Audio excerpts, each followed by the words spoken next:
hello and welcome. Happy Monday to Leaders and Legacy in Style, the divine masculine and the divine feminine.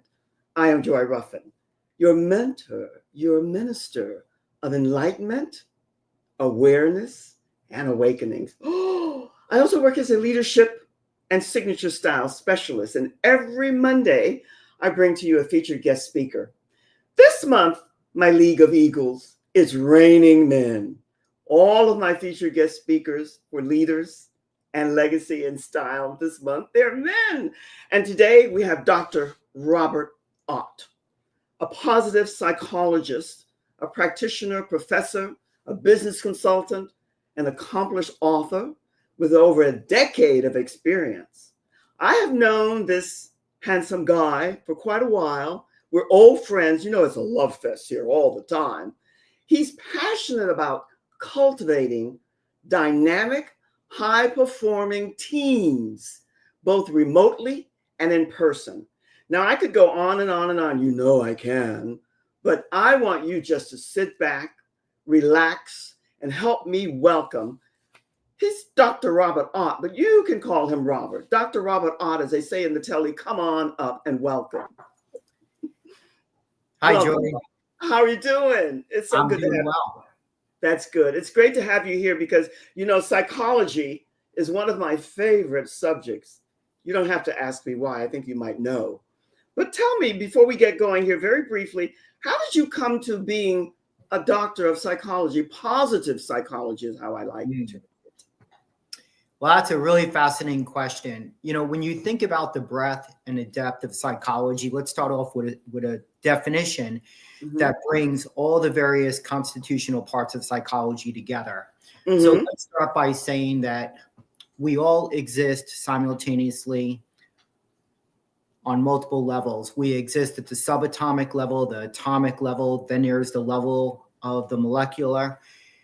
We also exist at the level of the body, the level of the organs, and we have various systems for perception, systems for cognitive, also motivational systems, and we have systems that can basically understand our external environments, process deeply, and understand it in a way that makes sense cognitively. And if you look at all those subordinate levels that I just mentioned, right up into the individual mind, then we are finally in a domain of psychology. Now, where we separate from the domain of positive psychology, for example, is when we can finally compartmentalize human problems and also start to put ourselves in an understanding of how we can place ourselves in environments by using very specific things like resiliency, meaningful and value living, for example, and how to convert, PTSD into post-traumatic growth. Then we can really start to have a good conversation about positive psychology, because the reality is, Joy, most people will never be in a position where they are clinically in need of therapists. Most of us, though, with the problems and issues that we do have, which are not clinical, we need a different forum that allows us to thrive and really start to capture the essence of the human existence. I hope that's a pretty well-rounded understanding of it. Well, my friend, that was very detailed and very to the point, and I like it. I also like to go to the basic bottom line. And what you said, and one of the reasons that I'm so attracted and loving the work that you do is you have that word in front of psychology, positive, because that's the end result. That's what you're doing. But you let another seed fly out there. You said most people, or did I hear you say this? Confirm with me back. Did I hear you say that most people don't need or won't go for a psychologist, but they're looking for a way to, how did you phrase that? Because something about that stuck. I didn't quite get it though. Yeah, and let me clarify that. And you heard it correctly, and let me articulate that again. Please, briefly. Most people will not be in need of a clinical psychologist because they won't warrant that diagnostic from the Diagnostic Statistical Manual, which is in its 5th edition. However, most of the population, including myself and you, will be in need of ways to get us to thrive with the human condition in a way that allows us to appreciate every moment of our existence and live out the best version of ourselves. I love that description because when you said most of us in need of, I get it because I like the expression, Roberts, most of us, some of us, many of us, because it's never really all of us and in need of and how we come to that. I get it. I understand it. How have you taken this and taken it into a positive balance for life's demands with our emotional intelligence, our depression, how we're using so many substance abuse, suicide, divorce? How do you add the positive touch to that for the masses, however you're working or connecting with them? I don't know how that works for you. Well, I think one thing that comes up is, most people always say post-traumatic stress disorder. Yes. Somebody is always suffering from some type of traumatic event that they can't let go of in the past. And what I'm about to say is not to marginalize that experience, but what I am about to say is that even suffering has its place. Even suffering can allow you to feel that your existence has value and meaning. So there's an existential truth that comes out of the very suffering and crisis that most of us will go through. How we frame it and how we grow as a result of it is another question. So out of that traumatic event, which people usually like to label PTSD, you can have post-traumatic growth as a result of it. But the post-traumatic growth doesn't usually manifest itself for a period of time.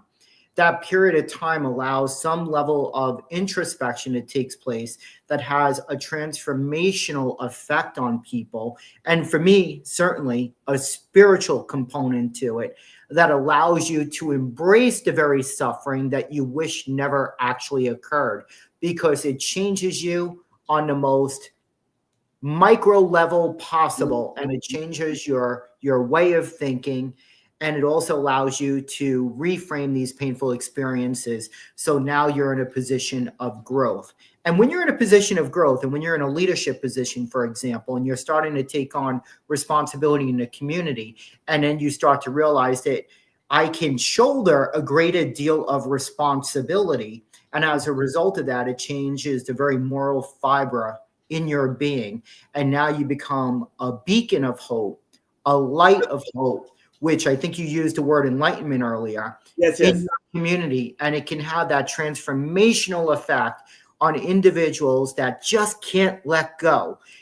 That doesn't mean that everybody will experience that. But for people where they're at that margin where they could be clinical, but they're not, this is a great prescription to suffering. Embrace it.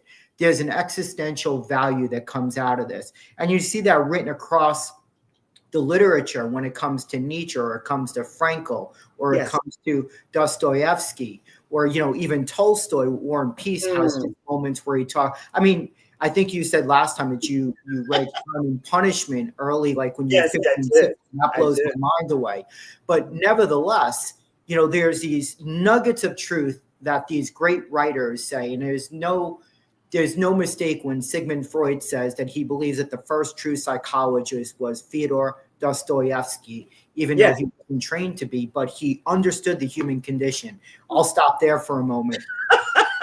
Robert, you're on fire, and I love it. Let me say that your description back to me, and I'm sure for those who are tuning in now and for the replay, when you brought up post-traumatic stress, and then you added to it post-traumatic growth, even in the suffering, because I take things to the basic bottom line, foundational, and I say even in the most traumatic period, transitional periods of one's life, there's a beacon of light at the end of that tunnel.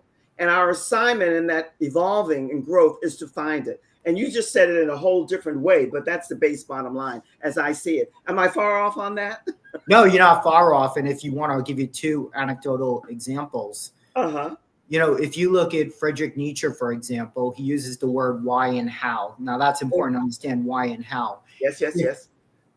If you can identify your source of suffering, you can endure any how to overcome it. And then this is taken to a different level by Viktor Frankl, who believed very strongly in God, whereas Nietzsche, as you probably already know, was an atheist. But there's always value from even atheists, as you know, because they provide a great deal of insight. But nevertheless, Viktor Frankl, in Man's Search for Meaning, he talks about his experience in Auschwitz before he was transferred to Dachau. And when he was finally too strong to die in Auschwitz, they sent him to Dachau. And he lived out his days there until he was finally liberated. But one of the things that he realized is that when he was walking through that gate, he sees Abat Mak frei, work may set you free, basically, is what that's transcribed to.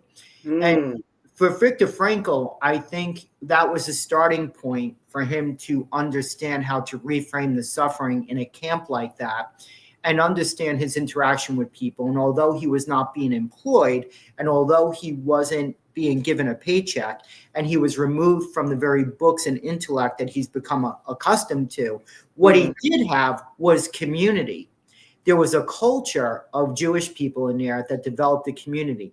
And he was able to develop afterwards, and this started to form and frame out during his stay there, logotherapy, which is basically an existential understanding of the crisis of suffering. And basically what he says there is that, and it goes back to something I said early on because it really resonates with me. Right. For the people that were able to engage in their community, and it's something I wrote in a journal, you know, those who were able to engage in their community well, let me reframe it differently. People that were not able to engage in their community while staying in the camp were unwilling to shoulder any responsibility to any of their comrades. And that's a specific word he uses. Yes. As a result of that, they gave up morally, which meant I can't care about my neighbor and I can't care about myself. Let me just become. Yes.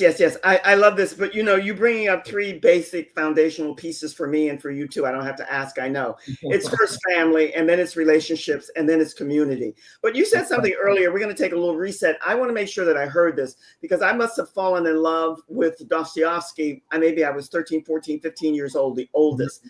And you said something about Freud said he was the first psychologist or something like that. That's profound. Say that again. Yeah, I came across some literature, and for some reason, I think it was recently when I was reading maybe Jordan Peterson, We Who Wrestle with God. I'm going to credit Peterson because I know I got it from somewhere, and that's a book I'm diving deep into right now. Okay. And I think that's where he discloses that Freud believed that Dostoevsky was really the first psychologist, although not trained, because he understood the human condition very deeply. Yes, the human condition. I find that fascinating because I fell in love with Dostoevsky and I read everything that he read. But by the way, I get excited. I can't help it. It's in my DNA and yours too. You're on fire and so am I. I'm going to take a quick little reset, introduce the audience to a couple of things, then I'm coming back. And when I come back, I want us to talk about culture and current political situation without getting too deep into it. And then we're going to wind this up and I have a couple of questions for you. So hold tight. Don't go anywhere. Woo! Isn't it exciting, my friends? Because when I said in the beginning, it's raining men here. Well, aren't we about the divine masculine and the divine feminine? And we're about equalizing and finding the harmony and the balance now. If you are not a member of my Leading Ladies Leaving Legacies Facebook group, then please join.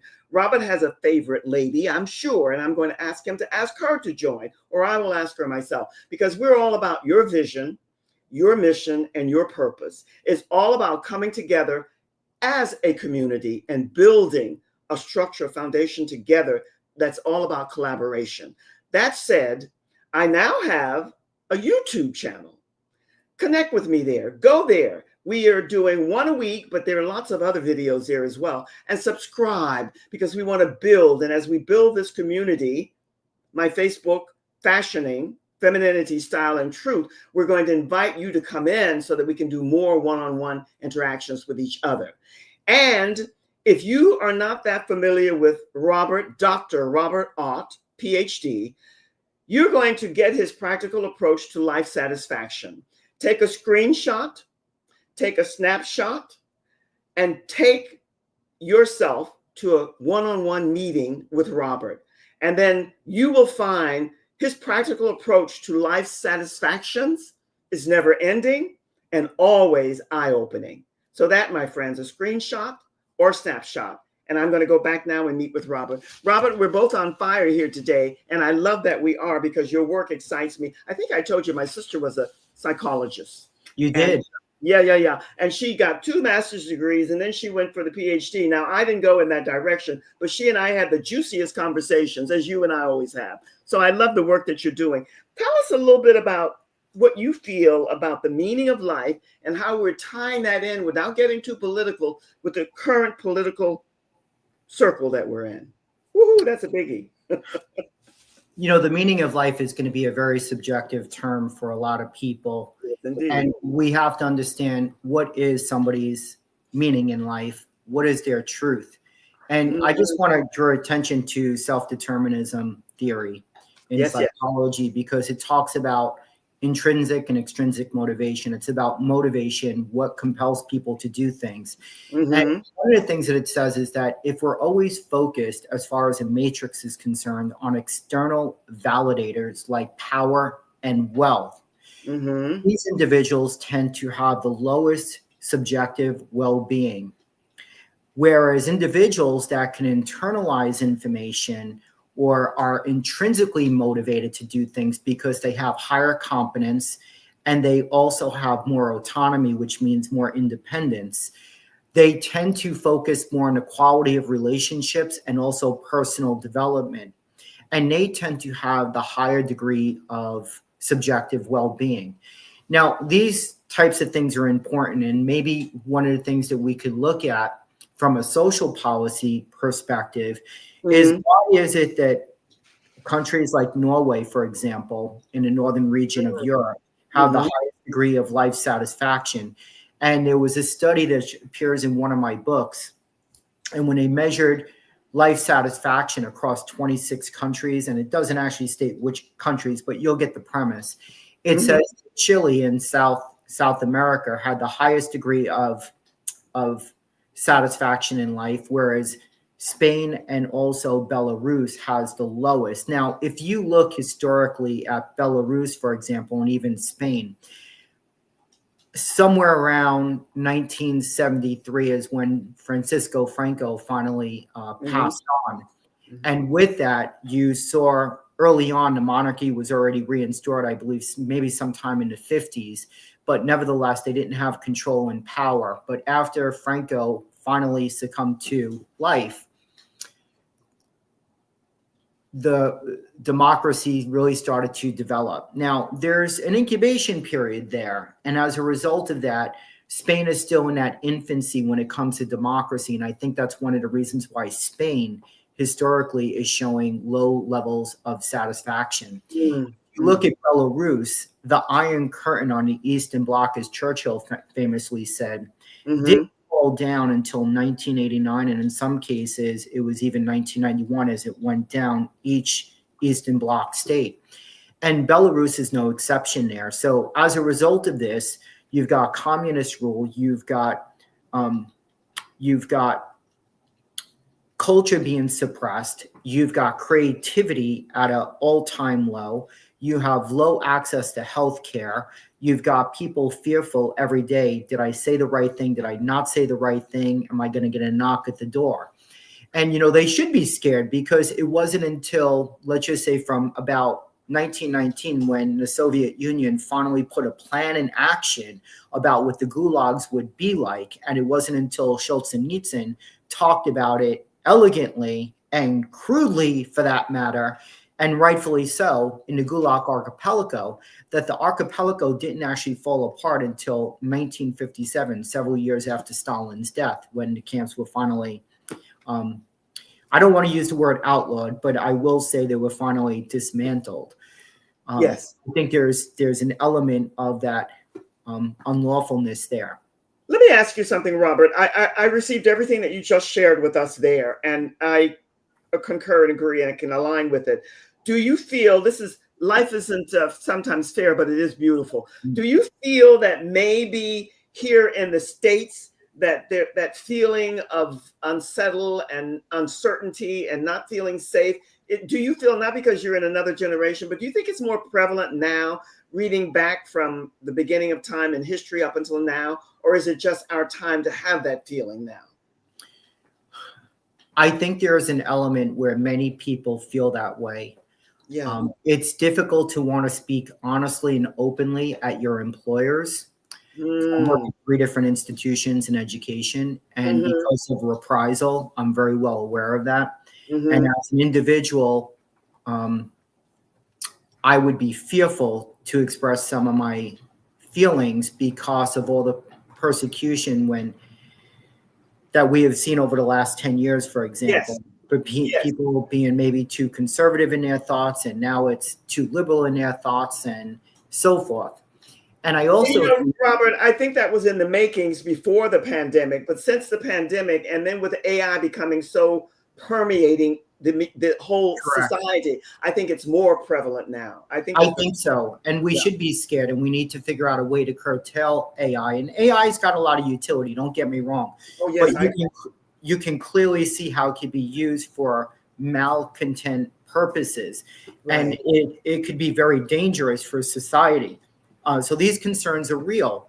And I think what is different today than it was, generations ago. Yes.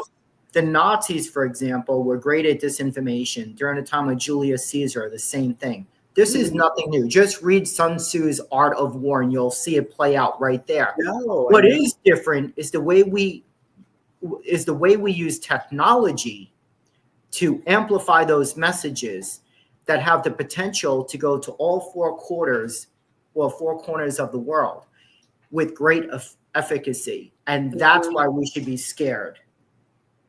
Well, you know what they say, and it ties into what you're saying in a different way, but it's the same thing. Everything old is new again. So everything repeats itself at some point in time.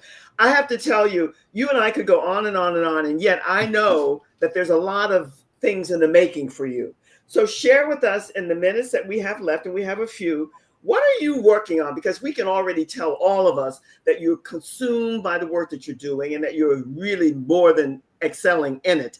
But what's new on the agenda? What's coming up? What is something you want to share with us that you want to talk about? Well, I will share something with you that I recently started this past July.